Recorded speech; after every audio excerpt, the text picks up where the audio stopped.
Sem Zuhra Horvat in v mojih programih o aromaterapiji naučim tiste, ki pridejo marsikaj, a ne.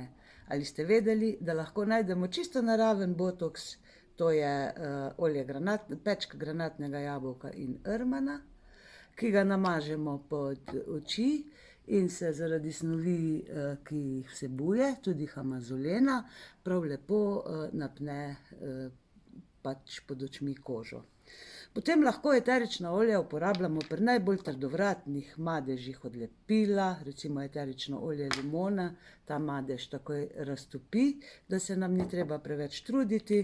Lahko si sami izdelamo nosni difuzor, starejši se spomnimo teh Vicks palčk, ki nam odpirajo nos. V ta pasivni difuzor pa si seveda lahko nakapljamo kapljice, ki nas pomirjajo ali nas naredijo bolj ljubeznive ali pa nam pričarajo en Serenity, ki si ga lahko tudi naredimo v tak rolonček za na pulzne točke.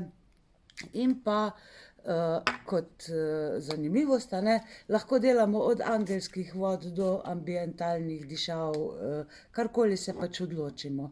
Pri vsem tem moramo poznati delovanje eteričnih olj, biti čim bolj inovativni in kakšen okrasek, kdaj, ko nam doma obleži, pa ne vemo, ali bi še brisali prah z njega, nakapamo z eteričnim oljem, imamo hitro narejen pasivni difuzor in ko pridejo gostje k hiši, se počutijo prečudovito. Možnosti uporabe je nešteto, vi pa boste pri meni dobili tisto, kar vam najbolj ustreza.